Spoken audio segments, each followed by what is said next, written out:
There's a man in the Midwest who hasn't bought an egg in 15 years. He hasn't needed to. His name isn't on any corporate filings. His face isn't in any industry magazines. If you drove past his land, you'd see a simple farmhouse, a few unremarkable barns, and fields that look like every other field for miles. You'd keep driving. Everyone did. But while you were driving, thinking about your day, he was sitting at his kitchen table, looking at a spreadsheet and planning the collapse of an entire industry. He wasn't angry. He wasn't greedy. He was just patient. And he understood something about eggs that everyone else had forgotten. He understood that an egg isn't an egg. It's a blank canvas. A perfect, oval-shaped container for a story. And the story people were willing to pay for had nothing to do with chickens and everything to do with their own minds. This is how one silent man, starting with nothing but a second mortgage and a dangerous observation, built a monopoly not by producing better eggs, but by selling a better dream. And how, in doing so, he exposed the fragile psychology of an entire market and watched as his competitors, one by one, went bankrupt trying to sell the truth. Let's set the stage. The American egg industry for decades was a study in brutal, grinding simplicity. It was a commodity hellscape. Imagine thousands of farmers, from massive corporate complexes to family-run operations with 50,000 hens, all doing the exact same thing. They built long, low-slung barns. They filled them with hens in rows of cages, later in cage-free barns that were just crowded floors. They fed them optimized feed. They collected the eggs on conveyor belts. They washed them, candled them, sorted them by size, and packed them into generic cartons. The goal was one thing, and one thing only: volume. Get more eggs for less money out of every single hen. The margin on a dozen large, grade E eggs? A few cents. Sometimes less. The business was a marathon run on a treadmill. You ran faster and faster, investing in newer equipment, more efficient hens, better automation, just to stay in the same place, just to keep that microscopic margin from disappearing entirely. You were not selling eggs. You were selling protein units. You were a widget factory where the widgets were fragile and came out of a chicken. And your customer wasn't a person. It was a supermarket's procurement officer whose only job was to beat you down by a fraction of a cent per dozen. This world was populated by a certain kind of person. Tough, pragmatic, often multi-generational. They talked about feed conversion ratios, hen mortality rates, and the price of corn. They were proud of their efficiency. They looked at a hen and saw a biological machine for converting feed into product. Their identity was tied to production. We're a 3 million hen operation, they'd say at conferences with a kind of weary pride. They hated the animal welfare activists. They distrusted the government, and they viewed the consumer as a distant, slightly stupid entity who just wanted cheap breakfast food. They competed ferociously with each other, undercutting prices to secure the next massive contract with a grocery chain. It was a race to the bottom, and they were all convinced that the only way to win was to dig faster. They believed in the physical, the tangible, the egg. They never once considered they were in the business of psychology. Then, in the early 2000s, a whisper started. It came from the coasts, from health food stores, from upscale supermarkets. The word was organic, then cage-free, then free-range, then pasture-raised. For the established farmers, this was a joke, a fad. They'd stand around at auctions, boots dusty, and scoff. The egg is the same inside the shell. It's the same protein, the same cholesterol. These city people will pay $1 more for a feel-good story? They saw it as a niche, a tiny, premium sliver of the market for hippies and rich people. They dismissed it. They doubled down on efficiency. They invested millions in larger, more automated commodity barns. The smart ones, the forward-thinking ones, they maybe dipped a toe in. They built one cage-free barn to test the waters. They saw the higher prices, but they also saw the higher costs, more space per hen, more labor, more management. The margin, they calculated, often wasn't that much better, and it required a different kind of work. It was messy. It was unpredictable. It was, to their minds, a step backward. So they kept their main focus on the volume game. They were playing checkers on a massive, complicated board, convinced it was the only game in town. He was watching them. Let's call him David, not because that's his name, but because it's forgettable. David had inherited a struggling 20,000 hen operation from his father. He was quiet, not shy, but observant. At industry meetings, he'd sit in the back. He wouldn't talk about his feed ratios. He'd ask questions, strange questions. What do the people in the grocery store aisle say when they pick up a carton? The old-timers would shrug. Who cares? They buy the cheap one. David would nod and go back to listening. He wasn't impressed by the scale of the big operators.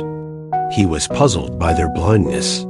He'd walk through a supermarket himself, not as a farmer, but as a spy. He'd watch a woman in her 40s, holding 2 cartons. One was generic white, $1.29. The other was brown, with a cartoon of a happy chicken on green grass, $3.99. He'd see the hesitation. The internal debate played out on her face. Then, more often than not, she'd put the cheap one back. She'd choose the story. She'd choose the feeling. David didn't see a stupid consumer. He saw someone buying absolution. They were buying a version of themselves that was kind, conscious, connected to a simpler past. They weren't buying an egg. They were buying a tiny artifact of a moral universe they wished was real. This was the hidden opportunity. It was a crack in the market, but not where anyone was looking. The commodity farmers thought the opportunity was in producing more eggs for less. The premium niche farmers thought the opportunity was in actually raising happier chickens on better land. David saw that both were wrong. The real opportunity was in the perception gap, the distance between the reality of chicken farming, any chicken farming, even the good kind, and the pristine, pastoral fantasy in the consumer's mind. That gap was enormous, and it was filled not with facts, but with feelings. The existing premium farmers were trying to close that gap with truth. They were showing real photos of their farms, talking about their practices, trying to educate. David realized that was a loser's game. The winning move was to widen the gap, to make the fantasy more beautiful, more pure, more absolute than any reality could ever be. The product wasn't the egg. The product was the carton, the words on it, the image, the feeling of righteousness it bestowed upon the person placing it in their cart. The egg inside was almost irrelevant. It just had to be clean and brown. Brown was key. Brown eggs were the blank canvas. His competitors were trapped by a commodity mindset. They believed value was intrinsic. A better egg came from a better chicken with better feed. Value was made in the barn. David understood value is assigned at the point of belief. It's created in the mind of the buyer, not the coop of the hen. Their psychology was rooted in production. His psychology was rooted in consumption. They saw the supply chain. He saw the story chain. They fought over feed costs. He was about to fight over psychic real estate. His internal analysis was cold, clear, and patient. He mapped the entire value stream, from chick to checkout. The vast majority of cost and effort was in the biological production, the feed, the housing, the vet care, the labor, the energy. The actual packaging and marketing? A tiny fraction. Yet the price differential between a commodity dozen and a pasture-raised organic dozen was 300%, sometimes 400%. The cost to produce that premium egg was maybe 50% higher. The entire premium was pure margin, protected by a fairy tale. But to capture that margin, you had to build the fairy tale. The existing small organic farmers did it authentically, which made it expensive and unscalable. The big guys ignored it. David saw the blueprint, master the signaling of premium, not the arduous reality of it. He would create a system that could produce eggs at near commodity cost, but present them as the pinnacle of artisanal, ethical farming. He wouldn't just enter the premium market. He would become its most trusted, ubiquitous brand, while his own hands never touched a handful of pasture. Phase 1. Invisibility. He sold his father's old hen houses. He took the capital, plus a loan, and he did something that seemed insane to his neighbors. He didn't build a fancy new free-range facility. He built two things. First, a state-of-the-art, highly efficient commodity egg production barn. It was clean, automated, and boring. It produced white eggs, cheaply and at volume. Second, he built a small, beautiful, photogenic farmstead a few miles away. It had a red barn, a few dozen hens pecking in a lush, fenced field, a charming farmhouse office. This was his marketing department. This was his stage set. The eggs from his big barn were shipped to a nondescript packaging facility he quietly acquired. There, they were sorted. The small and medium white eggs went to generic distributors. The large and extra-large white eggs, they took a different path. They were gently placed into brown cardboard cartons. The cartons were works of art. The name was something like Heritage Harvest Farms. The logo was a hand-drawn chicken. The copy was poetry. Sun-drenched pastures. Family-owned. For generations. Hens living as nature intended. There was a QR code that led to a website filled with videos of the idyllic farmstead, the one with the red barn and the few dozen hens. There was no lie, technically. That was his farm. Those were his hens. The website just never mentioned the 100,000 hens in the other barn, living a very different life. He was selling truth, just a very selective sliver of it. He launched this brand not in his local Midwest supermarket, but in high-end grocery stores in California and New York. The price point was at the very top of the market. And it sold. It sold because the story was perfect. Phase 2. The secret system. His advantage wasn't agricultural. It was logistical and narrative. He built a branding and distribution machine disguised as a farm. He developed relationships with boutique distributors who cared about the story, not the supply chain. He funded local food influencers to visit his picturesque farmstead. He became a master of the language of authenticity. Meanwhile, his core production was getting more efficient, driving his underlying cost down. The profits from the premium brand were staggering. He reinvested every dollar not into more pasture, but into more commodity production capacity and more sophisticated packaging. He created multiple brands for different segments.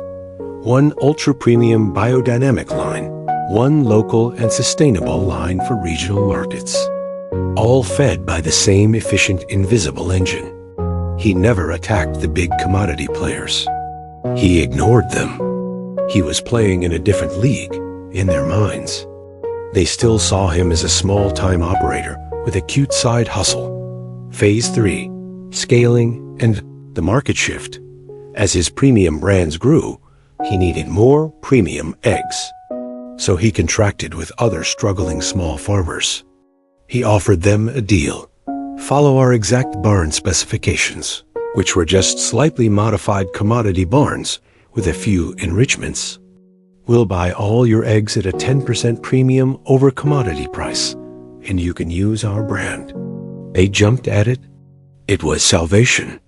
They became his franchisees, producing to his spec, while he controlled the story, the packaging, and the customer relationship. He now had a decentralized production network, all producing a standardized product that could be funneled into his premium cartons. His scale in the premium market became overwhelming. He started appearing on the shelves of not just boutique stores, but mainstream supermarkets in the organic section. His branding was so trusted, his story so soothing, that he commanded more and more shelf space. Back then came the mastermind twist. Remember the commodity market, the race to the bottom? David had never left it. His original high-efficiency barn was still pumping out white eggs. But now, with the massive cash flow from his premium brands, he could do something diabolical. He began selling his generic white eggs at a loss to the largest distributors. Not a huge loss. A cent or two below his cost. He could afford it. His goal wasn't to make money here. His goal was to apply pressure, to accelerate the race to the bottom into a death spiral. The big commodity farmers, already operating on razor-thin margins, saw prices dip further. They had to match it to keep their contracts. Their losses mounted. They were trapped. They couldn't jump to the premium market. They had no story, no brand. And David's brands now dominated the consumer's idea of what premium meant.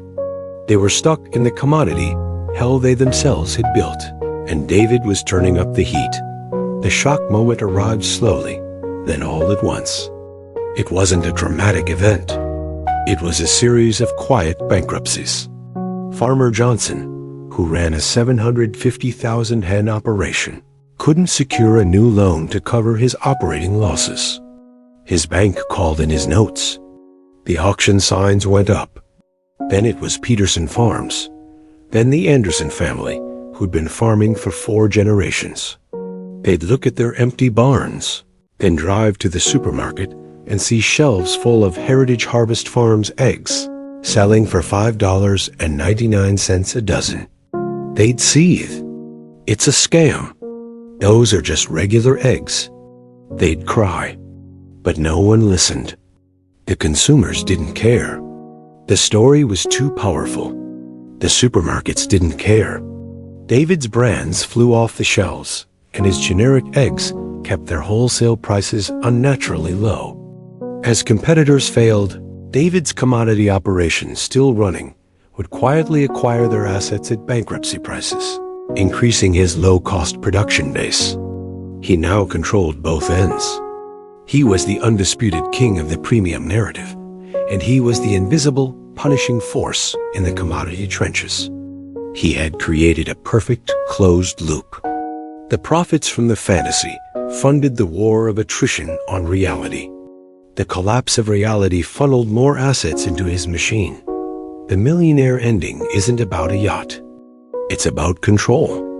Within a decade, David's various brands accounted for over 40% of the premium egg market in the United States. His commodity operations were among the top 5 by volume. He was 100 times wealthier than his father could have ever dreamed. And the farmers who went bankrupt?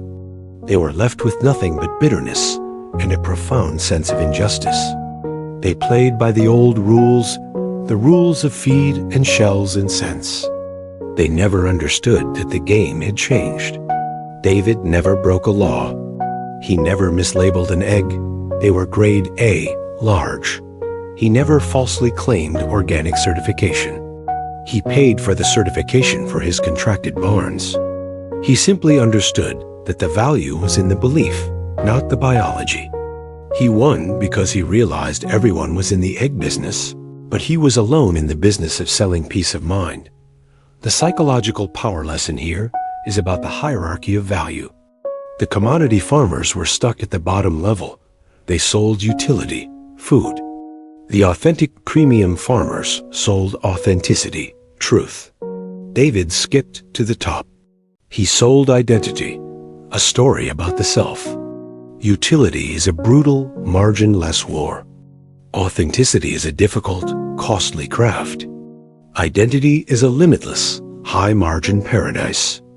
His cold silence allowed him to listen to the market's subconscious desires, not its stated needs. His patience let him build a narrative machine, while others focused on machines for laying. His deep calculations were about human emotion, not feed conversion.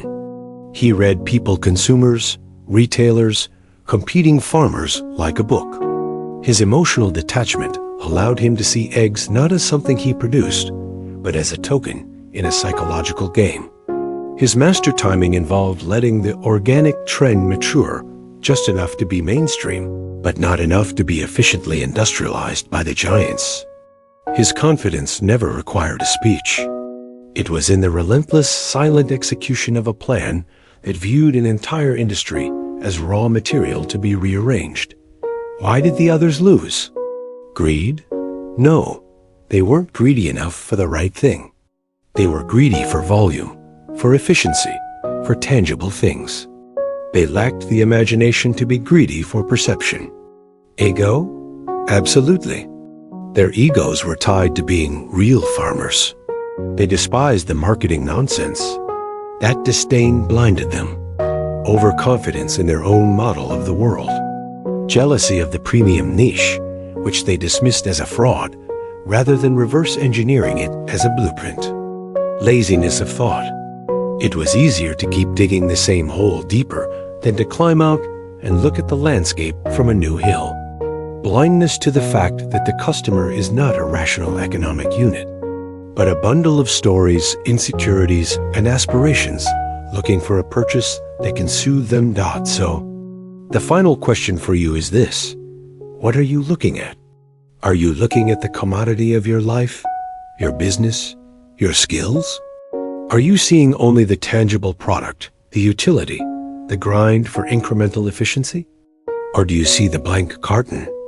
Do you see the story waiting to be written, the identity waiting to be sold, the psychological void in your market waiting to be filled with a narrative so powerful it makes the underlying reality almost irrelevant? The world is filled with people selling eggs for pennies, proud of their production, and wondering why they're going broke. And it's occupied by a few quiet individuals who understand that the real money isn't in the chicken coop. It's in the space between the ears of the person holding the carton. David didn't get lucky. He didn't have special connections. He had a different thought. And then he followed that thought with silent, relentless discipline to its devastating conclusion.